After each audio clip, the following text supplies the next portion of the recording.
Welcome to Bedcrime Stories Podcast. I'm your host, T, and this is the third episode of my mystery series, The Dyatlov Incident. A tranquil night explodes in terror. As we rejoin our 9 mountaineers, they are just awaking from a warm night in the tent after celebrating Yuri Doroshenko's 21st birthday. They've logged 8 days now on their expedition to Ortotin Mountain in the northern Urals. It is now Saturday, January 31st, 1959. This will be the last day the hikers document in their group diary. Tragically, they all have just one more day to live. But I'm getting ahead of the story. On this day, the hikers are deep in the northern Urals region of Russia, nearly at the base of Ortotin Mountain. The weather is, in a word, miserable. Think freezing cold temperatures, swirling flakes clouding the hikers' eyes, snow waist deep with an icy crust that must be cut and chopped through to create a path. It is not for the intrepid, but Igor Dyatlov's group members are fit, and they're determined to complete the expedition. On this last day in January, the group leader, Igor, notes in his journal that the group set off on their skis at 10 a.m., and the weather immediately worsened. An aggressive wind is blowing from the west. Although the sky is clear, snow twirls in the air. Igor speculates that it may be an illusion caused by the wind blowing existing snow off the treetops. It's time for the hikers to begin deviating from the Ospiga River and making their way toward the slope in the direction of Ortotin Mountain. They plan to summit Ortotin to get their grade 3 hiking certification. That's why they set out on this trip and why they're so far from home. The group is lucky to rediscover Manzai tracks in the snow. The route is now uphill, which is making things very difficult. To cut through the snow, the hikers come up with a method where the lead hiker takes off his backpack or her backpack. He or she then beats a path through the snow for 5 minutes. He or she then returns to where his or her backpack is to rest. Once the hiker's backpack has been retrieved and the hiker has rested, the hiker catches back up with the rest of the group. In the meantime, the next lead skier has done the exact same thing. The hikers rotate in this manner for hours. Igor writes, "The track is hardly visible. We lose it often or walk blindly, so we cover only 1.5 to 2 kilometers in an hour. By 4 p.m., the hikers are exhausted, and they start looking for a hospitable place to set up camp. They head south to the Ospiga Valley, where the wind appears to be weaker and the snow less deep. The only problem is there's hardly any firewood, and what's there is damp. They decide not to dig a fire pit and instead lay the fire atop some logs over branches. Dinner is enjoyed inside the tent. Igor writes of that moment, "It's hard to imagine such a cozy place anywhere on the ridge, under the piercing howls of the wind and hundreds of kilometers from any settlements." End quote. The 9 students slumber easy in the warm tent after laboring so hard all day. It is now Sunday, February 1st. The hikers get up, and they will take 10 photos on this day. In those photos, we can see they are in good spirits. Rustik poses in 2 of the images, and it appears that his jacket may have gotten too close to the stove inside the tent. The jacket is shredded, but Rustik doesn't seem bothered. He actually strikes poses of exaggerated pride, as if mocking himself. The jacket must still be keeping him warm. One of the hikers drafts the front page of a fake newspaper. It's entitled The Evening Ortotin. An editorial asks the question, Is it possible to keep 9 hikers warm with 1 stove and 1 blanket? There's also an announcement for a seminar called Love and Hiking. Kolya and Lyuda are to be the lecturers. It makes me wonder if this is a joke on them because they got into that argument about stitching up the holes in the tent and whose job it was. On the sports page, an article reads, Comrades Doroshenko and Zina Kolmogorova set a new world record in competition for stove assembly. Next, the hikers engage in a serious undertaking. They set about constructing a labaz. This is a temporary storage shelter that will be in the woods. When they hike up Ortotin Mountain, they are going to want to have the lightest backpacks possible. So they're going to place anything they don't need for the next 2 days in the labaz once it's built. The hikers use tree trunks and branches to create stilts so that the labaz is high enough off the ground to keep it out of reach of most animals. Atop the stilts, the hikers construct what looks like a log chest with a top.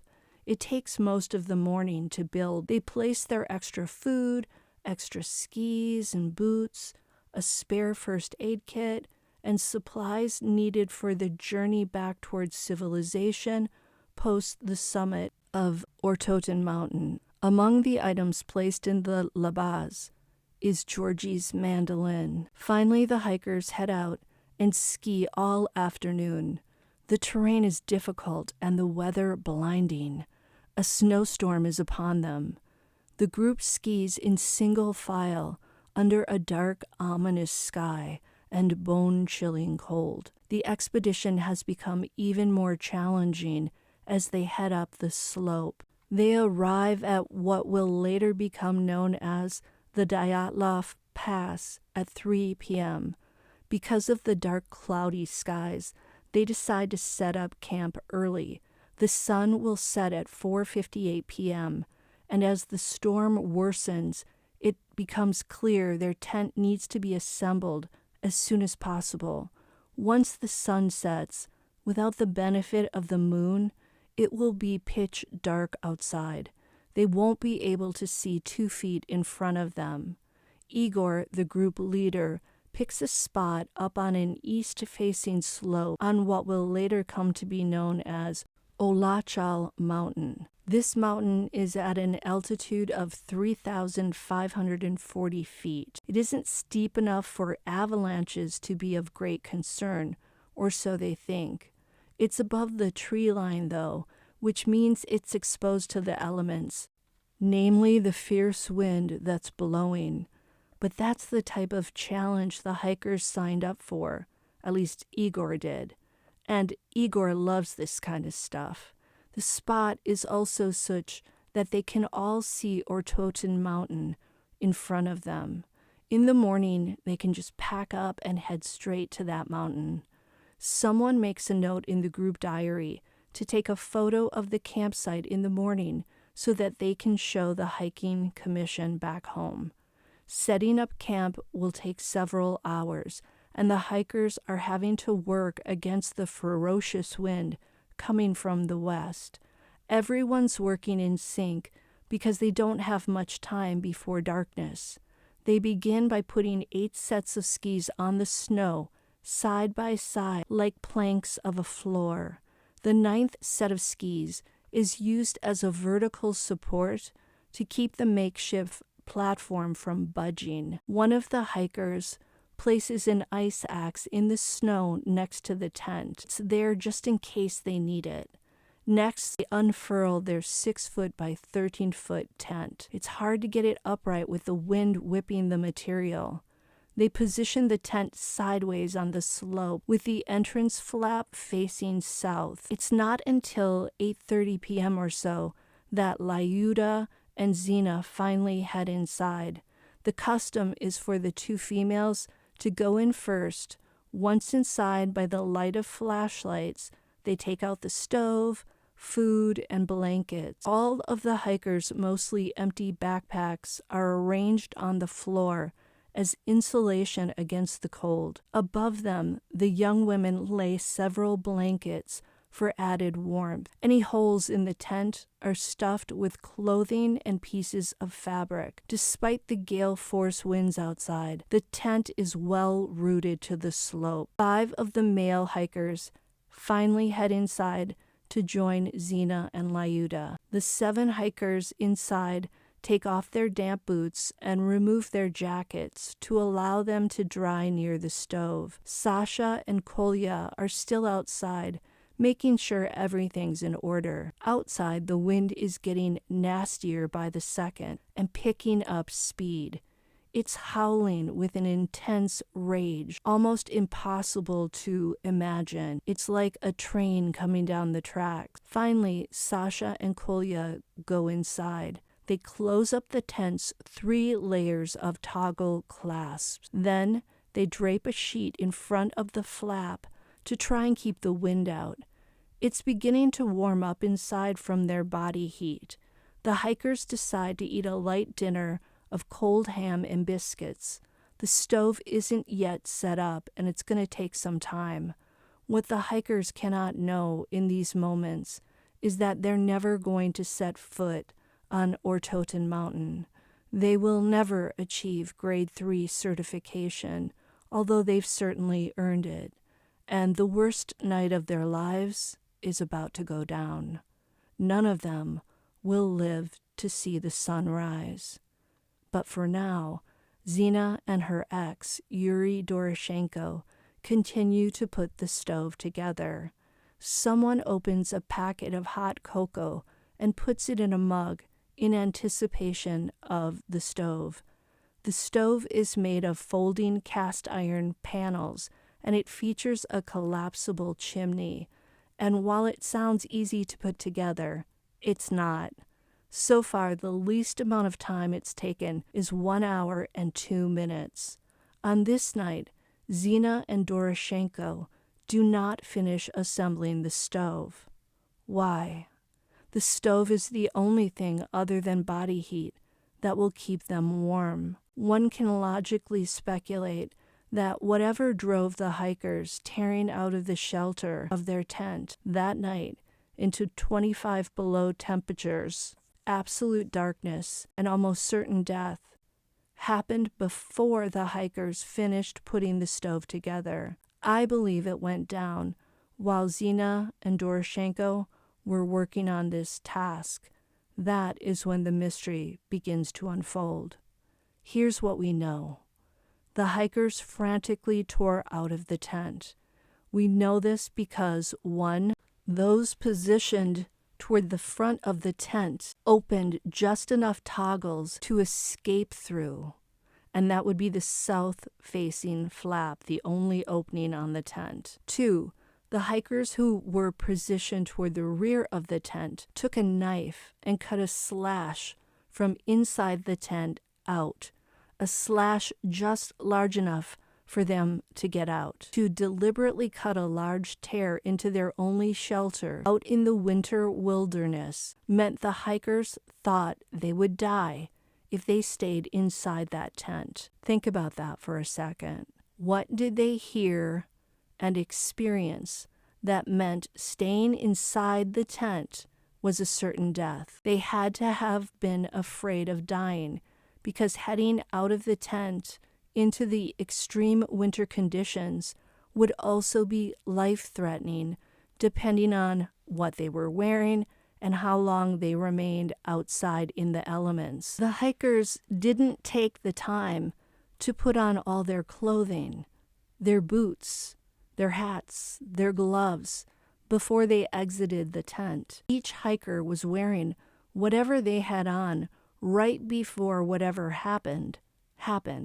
Cut now to Sverdlovsk. It is February 17th, and the hikers were due back 3 days ago. When Igor Dyatlov fails to return home on the appointed date, February 13th, his younger sister Rufina goes to the Ural Polytechnic Institute to meet with the school's administration. She and her family are concerned that Igor is not yet home 3 days after his due date. They know how skilled he is, and he's never late. The school, however, is not concerned, and they don't do a thing. Hikers are late to return from expeditions all the time. 3 days is nothing. The 9 hikers cannot communicate with the outside world where they are out there near that mountain. They would have had to get back to Vizhe to send a telegram. Their families can only sit and wait. Other of the hikers' families are also starting to worry. Rustik Slobodin's father calls the UPI's sports club. He's told the director of the club is on a trip and won't return for several days. More days pass, and the hikers don't return. At some point, the university contacts Vizhe to find out if the Dyatlov group returned there. When they get a telegram back saying that the Dyatlov group did not return, finally the university takes action. They assemble a formal search party. But when they go to the files to look at Igor Dyatlov's hiking route, they discover it's not there. It appears that either the route was never filed, or it was there, but it's now lost. How can they find the hikers if they don't know exactly where they went? The 10th hiker, Yuri Yudin, returned early from the expedition when his rheumatism got too painful.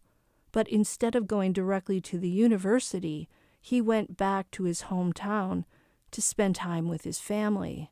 Yudin only returns to the UPI when it's time for the new term. Once he gets there, his classmates are relieved to see him because they think this means that the other 9 hikers are okay and are back as well. Yuri is shocked to find out his fellow hikers are not back from Ortoten Mountain. Once the administration discovers Yuri Yudin is back, they're able to glean details of the route Igor Dyatlov took. But Yuri Yudin can only really speak to the route they took to the geologic settlement. He may not know the exact route his fellow hikers took after that location. Let me put the timeline in perspective now. The hikers suddenly flee their tent, some not fully dressed or wearing their shoes, after 9 p.m. on February 1st. They were due back in Sverdlovsk on February 13th. The official search for them begins on February 20th. This is also the day that the Ivdel prosecutor's office orders a criminal investigation into the case of the missing hikers. There's nothing yet to indicate a criminal act, but the office's power goes beyond strictly criminal cases. If something dire occurred on the night of February 1st, 19 days have now passed. Lev Gordo, the director of the ski club, heads out with a student who has just returned from an expedition to the same area as our 9 hikers. This guy's name is Blenov. Gordo and Blenov take a military helicopter to Ivdel. From there, they take a Russian surveillance plane up north toward Vizhe, along the Lozva River, then over the abandoned geologic settlement, past Sector 41, and toward the Ural mountain ridge. But bad weather forces them to turn back to the airfield. Gordo and Blenov head out in a plane the next day. They land near a Manzai village. The 2 men learn from the tribe that a group of student hikers stopped for tea in the village several weeks before. After their tea, the group quickly left. Gordo and Blenov get back in the plane and take off flying west to the Urals. Some of the Manzai tribesmen then join in the search, and they head out on foot. They know the mountains better than anyone. By February 25th, there's still no sign of the hikers. Some searchers who are on the ground and composed of students from the UPI receive word to search along the Ospia River. Ski tracks have been spotted there.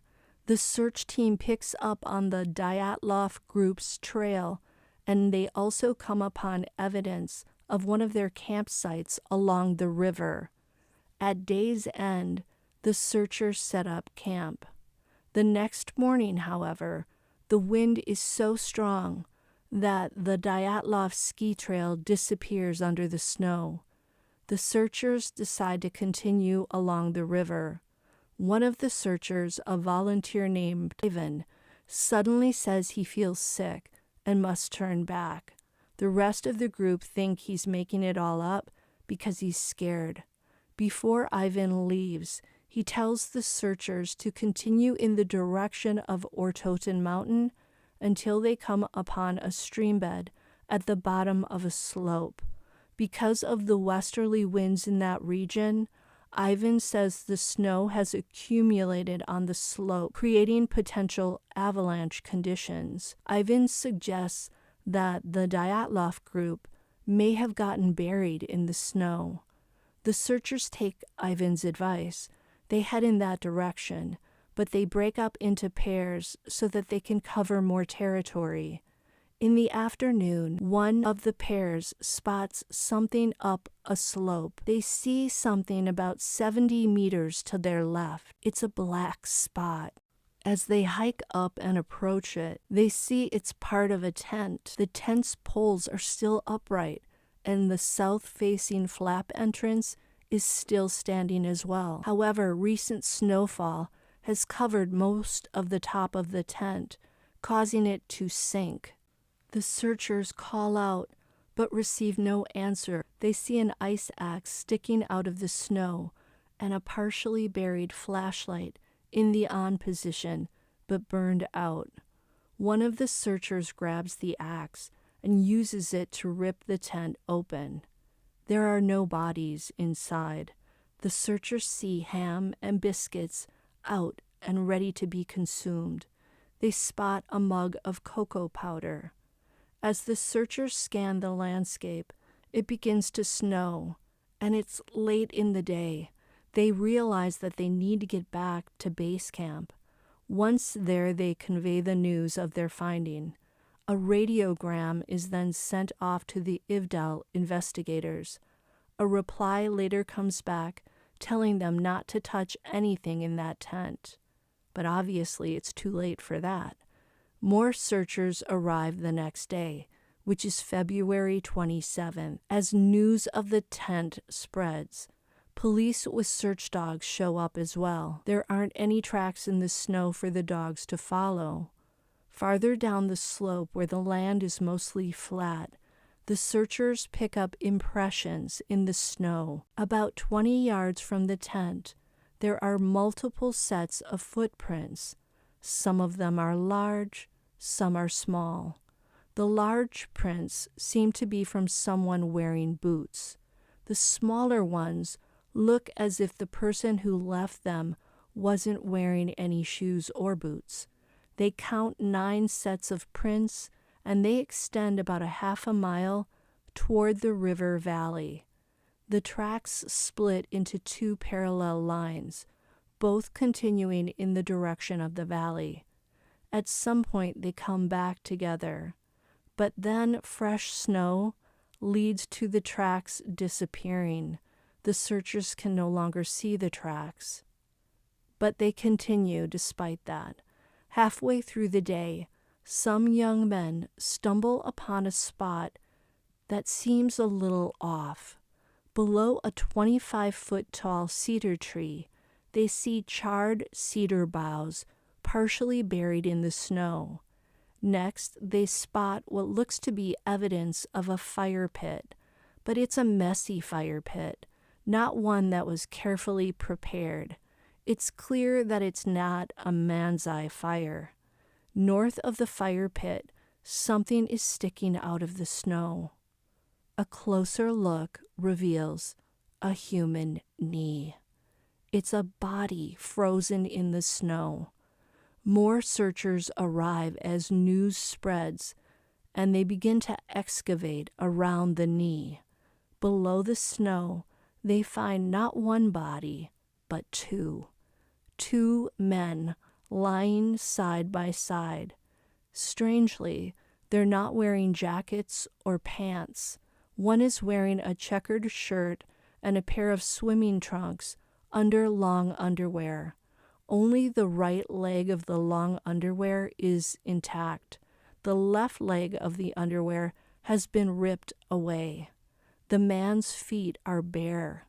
The other body is adorned with an undershirt, a checkered shirt, long underwear, briefs, and socks. Another bizarre detail: the clothing on both bodies is shredded, with chunks missing. Much of the body's flesh is exposed. One of the men lies face down in the snow, with his arms folded under his head as if he's resting on them. Beneath his body are broken cedar branches. Were they placed there to separate the men from the frozen earth? Or were they about to be used as firewood? The other body is on its back with its face up toward the sky. The mouth and the eyes are gone, most likely the result of an animal, perhaps a bird. One of the searchers knows the 9 hikers, and he recognizes the man with the upturned face. It's Georgie, who loved to play the mandolin, and whose mandolin is waiting for him back in that labaz. The man lying face down is Yuri Doroshenko, who just days earlier celebrated his 21st birthday. A tragedy that occurred weeks earlier is just now being discovered. 2 deceased hikers. Where are the other 7?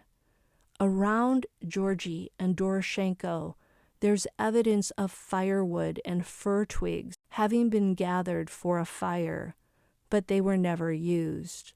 Why take the time to get the wood and then let the fire go out? When the investigators examine the fire pit, they can tell that the fire had not burned for more than 2 hours. They also notice from broken branches found nearby that one of the men had likely climbed that cedar tree and then fallen in the act of cutting branches. Cedar trees are very dry, and the boughs easily give away.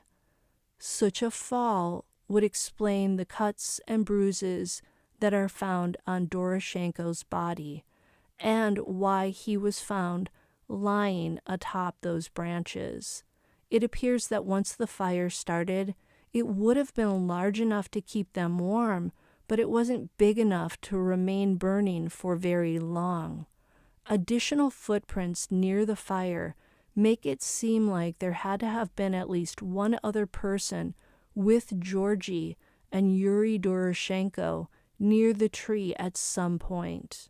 Another searcher who, despite his Russian-sounding name, which is Stefan Kurikov, is a respected tribal elder from the Manzai tribe.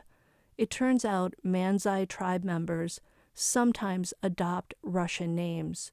Kurikov is searching a ravine with a police dog. He's joined by a grade 2 hiker named Vladislav Karelin. The 2 men are working together. Kurikov's dog is anxious for some reason. The searchers are only a few hundred yards from where Georgie and Doroshenko have been found. The dog directs Kurikov over the snow toward a young birch tree, a sapling. The dog starts to sniff around the birch sapling and paw at the snow. Kurikov and Karelin begin digging just a few inches below the surface. They hit something hard. They can see a piece of dark cloth.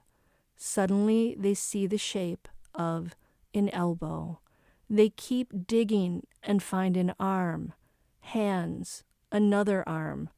The arms are across the chest, and guess what? The hands are holding on to the birch sapling. The body is wearing more clothing than Georgie and Doroshenko. It's a male, and he's wearing a sweater pulled over a checkered shirt, plus a fur vest and ski trousers. Like Georgy and Doroshenko, this hiker is not wearing gloves or a hat. He also lacks shoes. Instead, his sports socks are pulled over his curled feet. He has a watch on his wrist, and it stopped at 5:31. Kurikov doesn't know the 9 Dyatlov hikers, so he can't identify the body. However, Carolyn has seen this man before. He was in the area hiking when the Dyatlov group sought additional maps. Carolyn recognizes Igor Dyatlov. When news of the body near the birch sapling gets out, searchers fan out from that area. One of them has a police dog. Several hundred yards from the birch, the dog starts to get anxious near a smooth section of snow. The searchers stop and start to dig. And sure enough, there's another body just below the snow's surface. Because of the small size, the body appears to be a female. She is lying on her right side, face down, arms below her. Her face has dried blood on it, and her right leg is bent. She wears a hat, a ski jacket, and ski pants, but no shoes. She does, however, sport socks. The searcher doesn't know the hikers. It's only until later that day that someone is able to identify the female. It is Zina Kolmogorova. And how did these 4 beautiful souls end up outside the tent without proper clothing and deceased in the snow?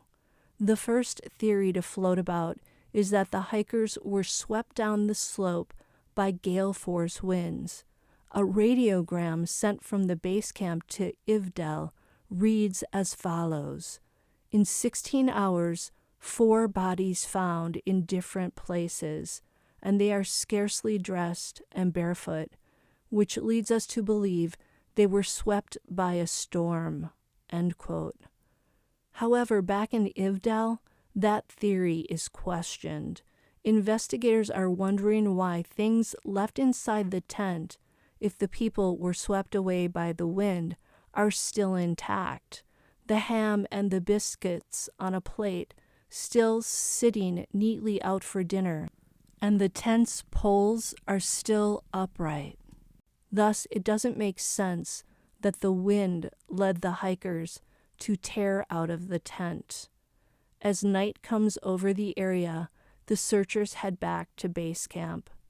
February 27th has been a busy day. 4 deceased hikers from the Dyatlov group, Georgy, Yuri Doroshenko, Igor Dyatlov, and Zina. But now, where are the other 5 hikers? The searchers scour the area around that birch tree, but the dogs don't hit on anything. The 4 bodies that were found are wrapped in tarps, and they're taken a mile away from where the tent was found.